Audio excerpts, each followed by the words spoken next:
보라, 처녀가 임신하여 아들을 낳을 것이며 사람들이 그의 이름을 임마누엘이라고 부를 것이다. 임마누엘은 우리와 함께 계시는 하나님이라는 뜻입니다. 자, 가슴에 손을 얹고 믿음을 고백하고 오늘 할 말씀 듣겠습니다. 한번 따라해 주시겠어요? 하나님은 나를 사랑하십니다. 나는 그 사랑 안에 있습니다.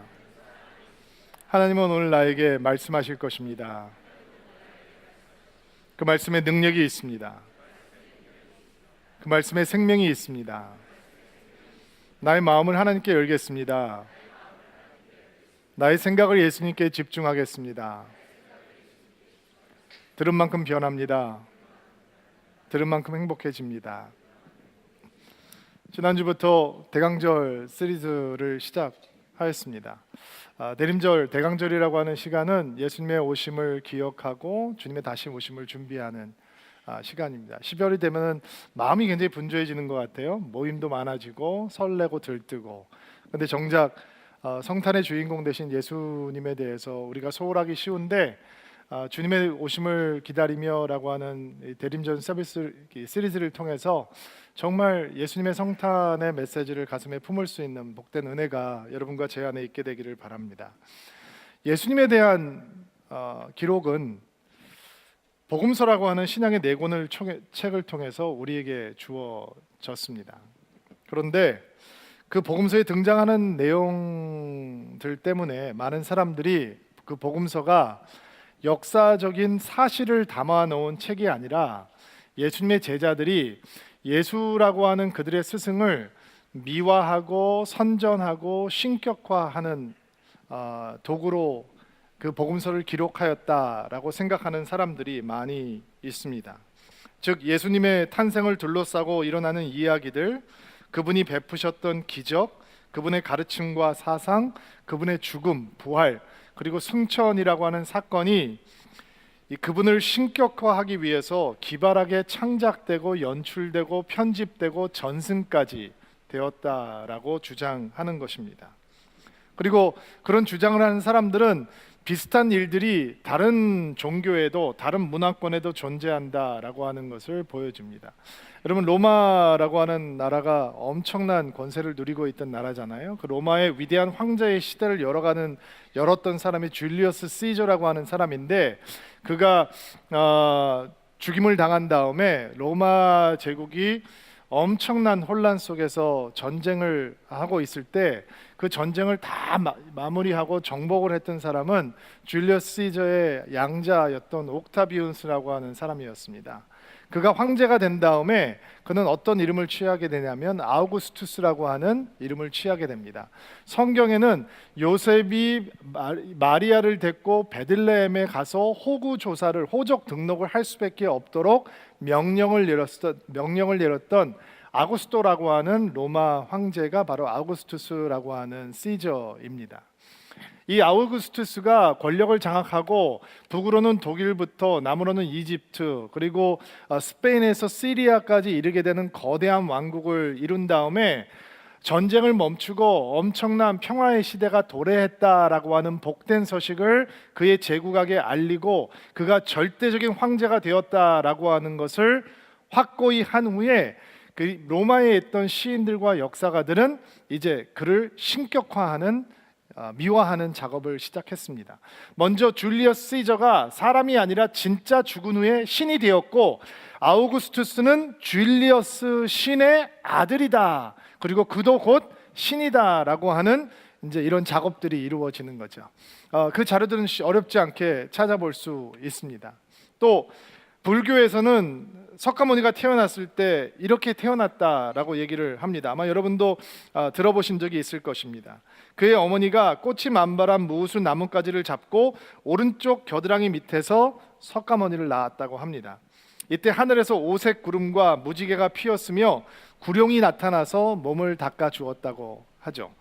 석가모니는 태어나서 사방으로 7걸음을 걸었는데 그 걸음마다 연꽃이 피어올랐고, 오른손은 하늘을 가르치고 왼손은 땅을 가리키면서 이렇게 외쳤다고 합니다. 태어난 아이가 천상, 천하, 유아, 독전. 불교 다니셨었나 보다. 외우시네. 삼계 계고 아당 안지, 무슨 뜻이냐면 우주 만물은 오직 자기 자신 안에 존재하는 것으로 세상을 살아가는 고통도 생각하기 나름인지라 자기 스스로가 편안하게 할 수 있다라는 것입니다. 무슨 뜻인지 모르셔도 됩니다. 성경도 잘 모르시는데 거기까지 다 신경 쓰실 때가 어디 있겠어요. 복음서도 이런 신격화 작업이 들어가 있다라는 거예요. 그런데 예수님께서 세상으로 임하시는 이 얘기를 여러분들께서 냉정하게 지성적으로 이성적으로 바라본다면 이거는 신격화, 미화 시키는 이야기가 될 수 없다라는 사실에 동의하지 않을 수 없을 것입니다. 오히려 정반대죠. 예수를 신격화하기 원한다면 이런 기사들을 기록해 놓으면 안 되는 것입니다. 갈릴리 나사렛이라고 하는 촌구석에 결혼도 하지 않은 소녀가 임신을 했습니다. 당시 문화적으로 정혼을 한 처녀가 임신을 했다라고 하는 것은 도덕적으로 문화적으로 수치스러운 것을 넘어서 율법적으로는 돌에 맞아서 죽을 수도 있는 심각한 일이었습니다. 10대의 소녀 마리아는 그 사실을 알고 있음에도 불구하고 자신에게 임하고 있는 이해하지 못하는 하나님의 사건을 믿음과 순종으로 받아들입니다. 우리는 마리아의 부모에 대해서 잘 알지 못합니다. 그렇죠? 그 성경은 그 부모에 대해서 기록하지 않습니다. 그러나 마리아의 부모가, 엄마가 언젠가는 마리아의 배가 불러오면서 임신하고 했다는 사실을 알지 않았을까요? 너 배가 왜 이렇게 살쪄? 엄마 나 임신했어. 이런 대화가 오가지 않았을까요? 너 미쳤어? 정신 나갔어? 돌 맞아 죽는 거 몰라? 아니 괜찮아 엄마, 나 성령으로 임신했어. 이런 대화가 오갔을 때 과연 그 가정은 어떻게 받아들일 수 있었을까? 또 우리가 잘 알고 있는 요셉이라고 하는 정혼한 소년, 그의 마음을 설레게 했던 마리아라고 하는 자기의 약혼녀가 어느 날 오빠 나 임신했어 라고 하는 얘기를 들었을 때 할렐루야 아멘 반응할 수 있었을까? 거기다가 더군다나 오빠 걱정하지 마 괜찮아 나 성령으로 임신한 거야 라고 했을 때 그는 그 사실을 어떻게 받아들이고 용납하고 수긍할 수 있을까? 성경은 요셉이라고 하는 사람이 느꼈던 충격을 어떻게 설명을 하고 있냐면 그는 의로운 사람이었다라고 얘기하고 그래서 그가 의로웠기 때문에 마리아가 어려움을 당하고 해를 당하는 것을 원치 않아서 조용히 관계를 정리하려고 했다라고 말을 하죠. 근데 꿈속에서 천사가 나타나셔서 요셉에게 이런 이야기를 합니다. 마리아가 임신이 된 것은 성령으로 말미암은 것이니 그를 아내로 데려오기를 두려워하지 말라라고 하는 메시지가 주어집니다. 여러분 그런 메시지를 누가 기뻐할 수 있겠습니까?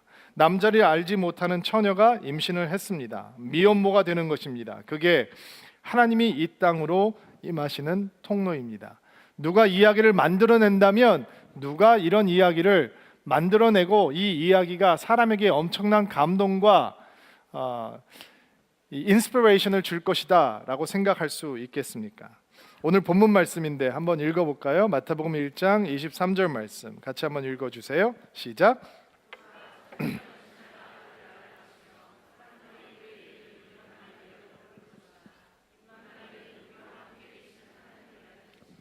이 말씀이 예수님께서 태어나시기 전 800년 전에 이사야 선지자의 말씀을 통해서 동정녀에게 태어나실 메시아에 대한 예언의 말씀입니다. 처녀가 임신해서 아이를 낳을 것인데 그 아이의 이름을 임마누엘이라고 부를 것이다. 임마누엘이라고 하는 뜻은 God with us, 하나님께서 우리와 함께 하신다라고 하는 뜻입니다. 그 오래된 임마누엘이라고 하는 이름을 함께 묵상하면서 그 이름 속에서 주의 오심을 준비하는 하나님의 메시지를 들어보려고 합니다. 하나씩 하나씩 여러분 마음 가운데 채워가면서 주의 오심을 준비하는 은혜가 있게 되기를 바랍니다. 오늘 우리가 주목해야 되는 단어는 매우 간단합니다. 임마누엘, 짧은 단어입니다. God with us, 하나님 우리와 함께 하시는 하나님이시다라고 하는. 자, 이 임마누엘이라고 하는 단어 속에서 찾는 주님의 오심을 기다리는 우리들이 듣게 되는 하나님의 메시지는 첫째, 예수님은 하나님이시다라고 하는 메시지입니다. 예수님은 하나님이시다라고 하는 메시지. 제가 막내가 좀 위인전을 읽으면서 컸으면 좋겠다라고 하는 마음에 가장 길게 전집이 되어 있는 위인전 전집을 주문했습니다. 그리고 번호대로 색깔 맞춰서 쫙 꽂아 놓기 시작했습니다. 근데 거기 눈에 띄는 이름이 하나 등장했습니다. 바로 예수라고 하는 이름입니다. 저는 주저하지 않고 그것을 뽑았습니다. 그리고 그 책이 왔던 박스와 함께 책을 버렸습니다. 그 버렸던 이유는 저는 저희 아이가 예수가 또 하나의 다른 위인이다라고 하는 것을 받아들이지 않기 원했기 때문입니다. 여러분도 예수 그리스도께서 세계 4대 성인 가운데 들어가시는 분이라고 하는 것을 들어보신 적이 있을 것입니다. 그러나 그 말은 틀린 말입니다. 예수님의 숭고한 삶과 가르침, 그것이 다른 어떤 위인보다 더 위대하기 때문에 그분은 4대 성인 중에 한 명이다라고 생각하는 것이야말로 가장 비복음적이고 가장 비성경적이고 가장 비신앙적인 이야기입니다. 그 사실은 예수께서는 4대 성인 중에 한 명이다라고 말하는 것은 그분을 존경하는 말이 아니라 그분의 본질을 말살시키려고 하는 교묘한 말입니다. 여러분, 예수님은 성인이 아니십니다. 예수님은 위인이 아니십니다. 예수님은 하나님이십니다. 복음서에서 예수님에 대한 이야기가 시작되면서 예수님께서 어떤 위대한 일도 어떤 하나님다운 일도 하시기 전에 성경은 예수님은 하나님이십니다 라고 선포하며 시작합니다. 천혜의 몸을 빌어서 우주를 다스리시던 예수님께서, 하늘의 보좌 앞에 보좌에 앉으셨던 예수님께서 여자의 단세포 속으로 들어와서 아무것도 스스로 할 수 없는 어린아이가 되시는 과정인데도 불구하고, 그게 하나님께서 이 땅에 들어오시는 길인데도 불구하고 성경은 주저하지 아니하고 하나님께서는 주저하지 아니시고 예수는 하나님이시다라고 우리에게 말해주고 있습니다. 우리는 예수께서 하나님이시다라고 하는 것을 믿는 게 어려운 것은 우리가 너무 많은 자료들을, 너무 많은 과학과 너무 많은 기술의 혜택을 누리기 있기 때문이다라고 생각하기 쉽습니다. 그러나 성경 속에 살고 있던 예수님 시대의 사람들도 그 어린아이의 모습을 입고 이 땅에 오신 예수 그리스도가 하나님이시다라고 하고 믿는 것은 어려운 일이었습니다. 그래서 하나님임을 주장하는 예수님을 십자가에 못 박기를 주저하지 않았던 이유입니다. 예수님께서는 뭐라고 말씀하시죠? 나는 길이요 진리요 생명이다 라고 말씀하셨습니다. 나로 말미암지 않고는 하나님께로 갈 자가 없다 라고 말씀하셨습니다. 하나님께서는 내가 너희를 위해서 처소를 준비하러 가노니 그 처소가 준비되면 내가 너희를 와서 너희를 데리고 그 처소에 들어가게 하겠다라고 말씀하셨습니다. 예수님께서는 아버지와 나는 하나이다 라고 말씀하셨습니다. 여러분, 이게 사실이든지 아니면 이런 주장을 하고 있는 예수라고 하는 사람이 정말 심각한 과대 망상증 환자이든지 둘 중에 하나일 것입니다. C.S. 루이스라고 하는 변증가도 그 사실을 주목하고 이런 이야기를 했습니다. 만약에 한 인간에 불과한 예수가 성경에서 보고 있는 그 주장을 한다면, 만약에 그 사람이 이런 비슷한 이야기들을 했다면 그는 결코 위대한 도덕적인 스승일 수 없고, 나는 삶은 달걀이다 라고 주장하는 것처럼 미치광이가 아니면 정신 이상자 수준의 사람일 것이다, 아니면 사탄일 것이다. 따라서 우리는 이 사람이 진정한 하나님의 아들이라고 하는 사실을 인정하든지, 아니면 그가 정신 이상자이거나 그보다 더 심한 존재이든지 선택해야 될 것이다 라고 이야기를 했습니다. 이스라엘에서 가장 멸시받고 있던 갈릴리 지역, 그 중에서도 지나치게 평범하고 철저하게 초라한 마을 나사렛에서 살아가고 있던 아무것도 없는 마리아라고 하는 선우의 태중에 있는 이 아이 앞에서 성경은 당당하게 우리에게 이렇게 외치고 있습니다. 바로 그 예수가 하나님이시다. 예수님이 하나님이시다. 예수님께서 오시는데 어떤 왕의 도움도 필요하지 않았습니다. 어떤 왕궁도 그분의 세트장이 될 필요가 없었습니다. 화려한 음악이나 빵빠레도 필요가 없었습니다. 그것들은 그분의 영광을 담기엔 모두가 다 너무 초라합니다. 그러나 그분께서 이 땅으로 오시는 길은 신앙과 믿음으로 다져졌습니다. 주님의 뜻이 온전히 내게 이루어지기를 원합니다 라고 소망했던 어린 소녀 마리아의 믿음과 신앙으로 그 길이 다져졌습니다. 꿈속에서 나타났던 천사의 말대로 자기의 약혼녀가 임신을 했는데도 불구하고 그를 아내로 받아들이며 그 아이가 태어날 때까지 아내와 함께 눕지 않았던 요셉이 가지고 있었던 신앙과 믿음으로 주의 오시는 길은 다져지고 있었던 것입니다. 철저하게 비천했던 목자들의 신앙의 소리와 찬양의 소리로 그분의 오실 길은 다져졌던 것입니다. 예수님께서 하나님이시라면 언제나 그 사실은 우리에게 개인적이고 능동적인 반응을 요구합니다. 그게 믿음이고 신앙입니다. 여러분, 예수 그리스도께서 여러분의 하나님이 되십니까? 여러분은 그분 앞에 무릎을 꿇고 그분이 여러분의 하나님이시며 여러분의 주님이십니다 라고 고백을 하셨습니까? 아니면 평소 때는 그 하나님 되신 예수님을 무시하고 살아가다가 내 스스로 해결할 수 없는 크고 어려운 문제들을 만날 때만 알라딘이 램프를 문지르시지 기도의 자리에서 그분의 이름을 부르고 그분을 끄집어내서 잠시 도움을 받고 문제가 해결되면 다시 램프 속으로 쑤셔 넣고 내 마음대로 살아가고 내 뜻대로 살아가는 이상한 관계를 가진 성도는 아닙니까? 여러분, 3년 동안 예수님과 함께 동고동락했던 도마라고 하는 사람이 있습니다. 모든 기적을 보았습니다. 모든 가르침을 들었습니다. 그러나 예수님께서 십자가에 달려 죽으셨을 때 도마는 그 예수님을 하나님이라고 고백할 수 없었습니다.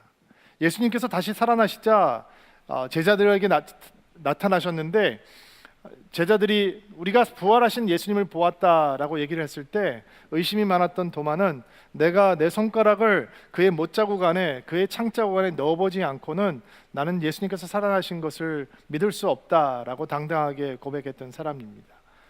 그도 기적을 보았는데 왜 예수님을 하나님으로 인정하지 못했을까요? 예수님의 설교를 들었는데 왜 인정하지 못했을까요? 예수님께서 십자가에 죽는 모습을 보았는데 왜 하나님께서 그렇게 죽어가야 된다라고 하는 것을 수도 없이 들었음에도 불구하고 인정하지 못했을까요? 교회에 다닌다고 예수님이 교회 다니는 사람들의 하나님으로 존재하는 것은 아닙니다. 그것은 저절로 되지 않습니다.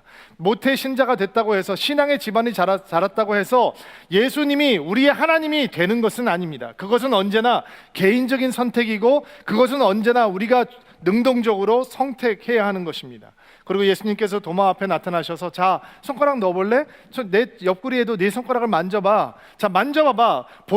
봐야지 믿는 거야? 그럼 보여줄게 라고 했을 때 그는 그 앞에 서 있는 예수님이 진짜 하나님이라는 것을 고백하게 됩니다. 그리고 엎드려서 주님 앞에 얘기하죠. 나의 하나님, 나의 주님, 나의 하나님. 여러분, 다시 묻습니다. 우리는 지금 12월 마지막 달 첫째 주 예배를 드리고 있습니다. 예수 그리스도께서는 여러분의 하나님이십니까? 여러분, 그분 앞에 여러분의 인생의 주권을 드리셨습니까? 여러분은 예수님 한 분만으로 만족할 수 있는 그분의 백성입니까? 그것이 메시지입니다. 예수님은 나의 하나님이십니다. 그것이 없으면 주의 오심을 받아들일 수 없는 거죠. 두 번째 메시지는 임마누엘이라고 하는 이름 속에서 받게 되는 두 번째 메시지는 그분은 우리와 함께 하신다라는 것입니다. 하나님이신 예수님은 우리와 함께 하십니다.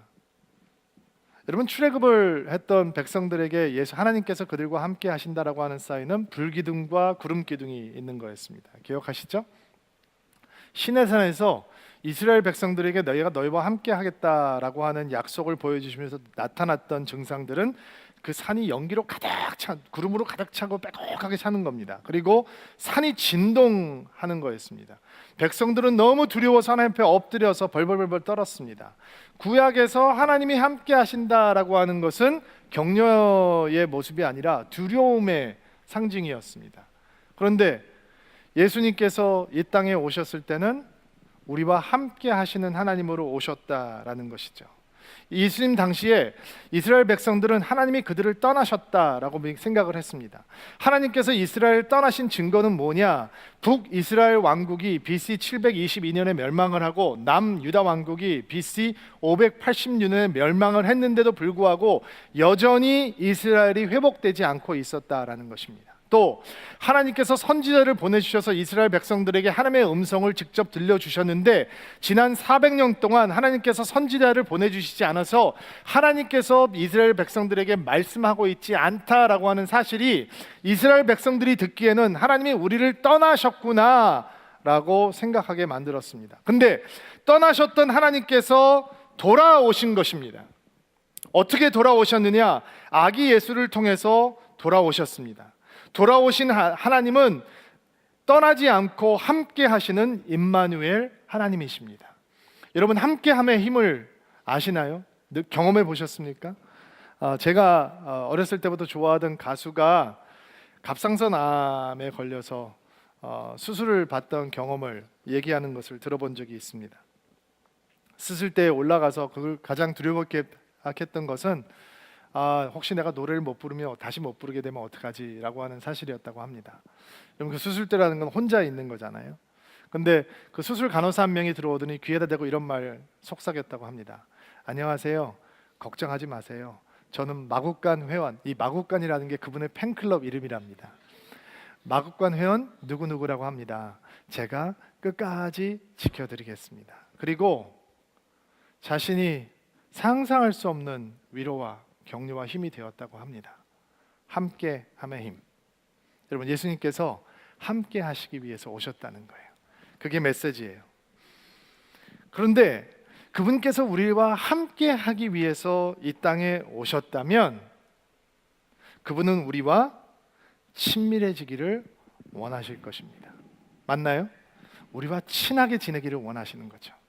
함께 하기 위해서 이 땅에 오셨는데 우리와 소원한 관계로 살아간다. 이거는 상상할 수가 없는 거겠죠. 임마누엘 예수님은 우리를 가깝고 친밀한 관계로 부르시는 하나님이십니다. 여러분, 하나님과 친하십니까?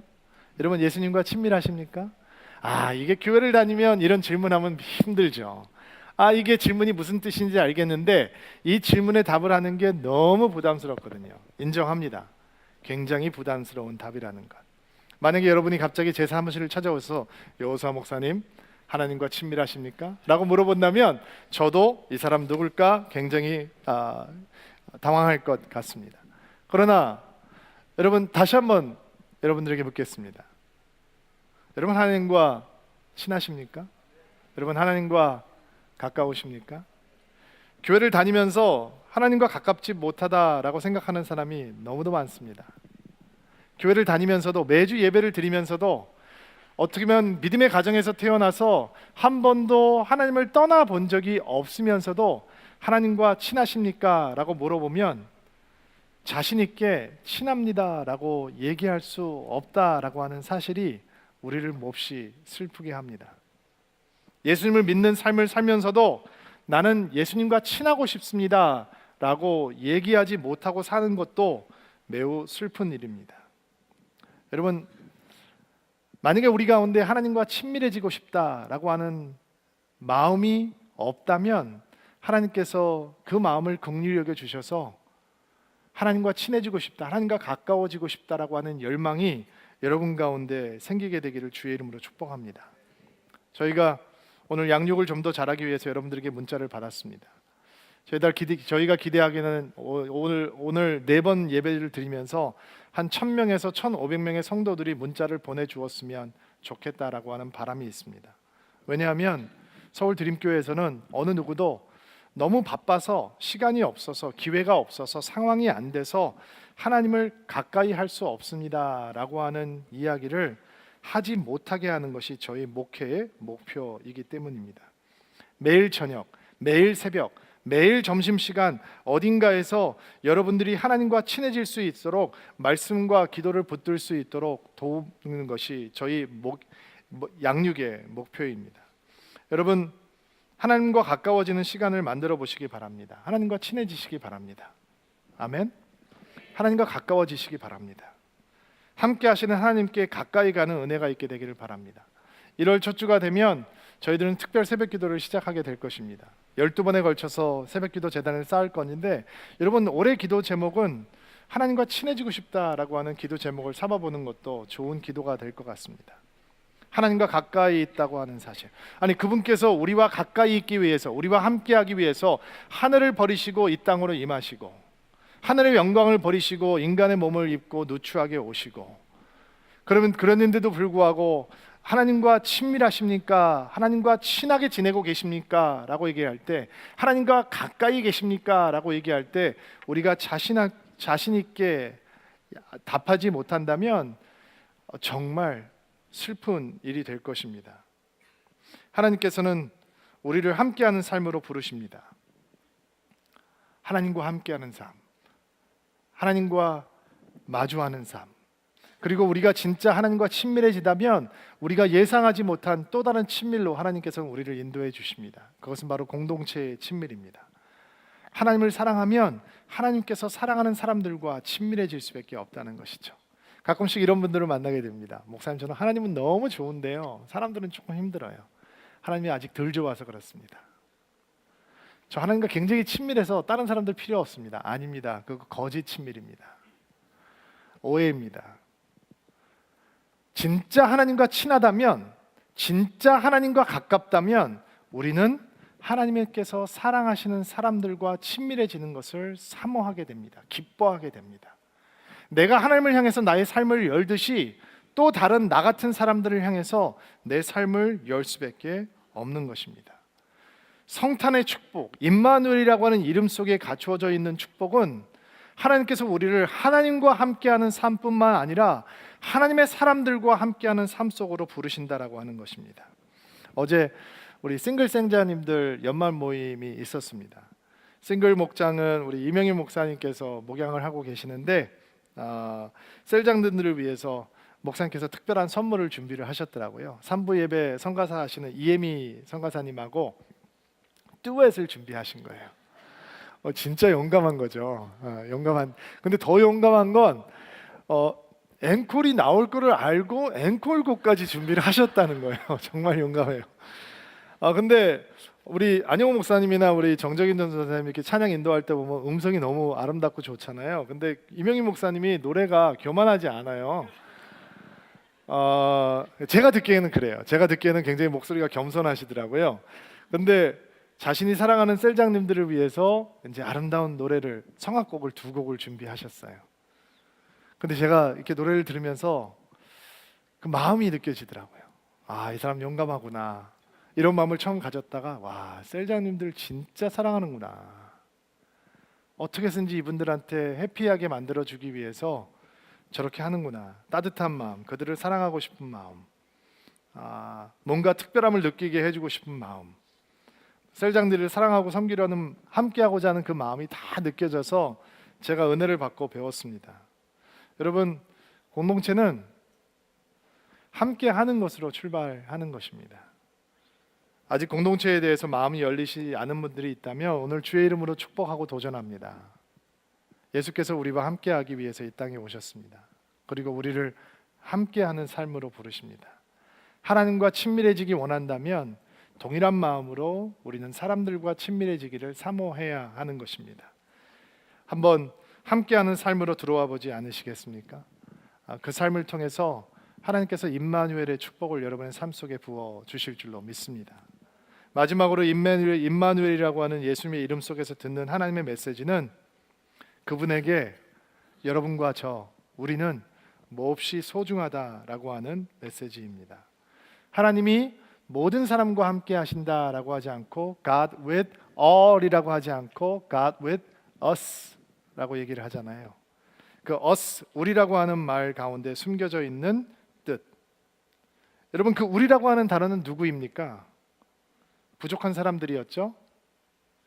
나사렛에 있는 가난한 비천한 마리아와 요셉, 들판에 있는 목동들, 멀리서 별을 따라왔던 존귀한 선물을 가지고 등장한 이방 동방 박사들, 자격이 없는 사람들, 내세울 것이 없었던 사람들, 감히 이스라엘에서 큰 소리를 낼 수 없었던 사람들입니다. 돌려보면 그것이 바로 우리입니다.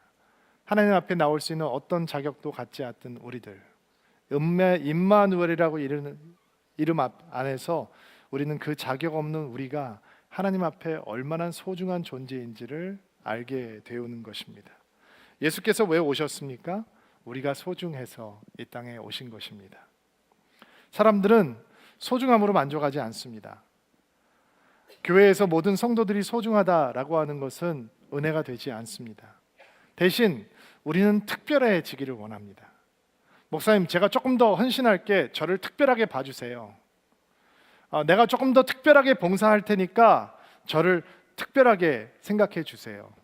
그러나 성경은 우리에게 다른 메시지를 던져줍니다. 어느 누구도 특별하지 않습니다. 어느 누군 한 사람이 특별할 때 임마누엘이라고 하는 이름의 권능은 사라지는 것입니다. 모든 사람이 소중합니다. 여러분 주위를 돌아보십시오. 얼마나 다양한 사람들이 있습니까? 똑같이 생긴 사람들은 없습니다. 얼굴이 짧은 사람, 얼굴이 긴 사람, 키가 크고 작은 사람, 어떤 사람은 외향적이고 어떤 사람은 내성적입니다. 어떤 사람은 적극적이고 어떤 사람은 소극적입니다. 어떤 사람은 젊고 어떤 사람은 빈티지가 좀 있습니다. 어떤 사람은 머리카락이 많고 어떤 사람은 머리카락이 다 빠졌습니다. 어떤 사람은 하얘졌습니다. 어떤 사람은 많이 배웠고 어떤 사람은 가방끈에 자신이 없습니다. 어떤 사람은 많이 가졌고 어떤 사람은 재정적으로 부족해서 늘 마음이 아픕니다. It doesn't matter. 상관없습니다. Everyone matters to God. 하나님께는 모든 사람이 소중합니다. 임마누엘이라고 하는 예수님의 이름 가운데 여러분과 제가 하나님 앞에 얼마나 소중한 존재인지, 예수께서 피 한 방울 흘리지 않으시고 이 땅에 오셔서 죽어주실 만큼 우리가 얼마나 소중한 존재인지 듣게 되는 것입니다. 그 메시지를 받는 사람들은 함부로 살 수 없겠죠. 이 세상을 살아가면서 내가 얼마나 소중한 존재인지를 안다면 내 몸을, 내 생각을, 내 마음을 함부로 하지 않을 것입니다. 하나님의 백성답게, 하나님께서 우리를 소중히 여기시는 사람답게 거룩하고 순결하고 하늘을 바라보며 살아갈 수 있는 인생이 될 것입니다. 오늘 두 번째 대림절 시리즈에서 여러분에게 하나님께서 주시는 메시지, 예수 그리스도는 여러분의 하나님이 되셔야 한다라고 하는 메시지입니다. 그 예수님은 우리와 함께 하기 위해서 오셨다는 것입니다. 여러분이 고통 가운데 있어도 그분은 여러분을 떠나지 않습니다. 어떤 분들은 이런 착각 속에 살아갑니다. 내가 하나님 앞에 이쁜 짓을 하면 하나님께서 내 옆에 계시지만 내가 하나님을 멀리 떨어지고 내 마음대로 살고 방탕하게 살면 하나님께서 나를 떠나가신다. 천만의 말씀. 예수께서 하늘을 버리시고 이 땅에 온 이유는 이 땅이 타락했기 때문입니다. 우리의 타락상은 하나님을 충격에 빠뜨리지 않습니다. 우리가 타락 가운데 있었지만 그분은 우리와 함께 거하기 위해서 오셨습니다. 왜? 우리가 그분에게 소중한 존재이기 때문입니다. 이 메시지를 받고 힘차게 한 주를 살아가는 여러분들 되기를 주의 이름으로 축복합니다. 여러분을 올해의 마직 성찬의 자리로 초청합니다. 예수님 때문에 감사함으로 성찬의 자리에서 감격으로 그분의 몸된 떡과 잔을 받는 한 주가 되기를 바랍니다. 같이 한번 기도합시다.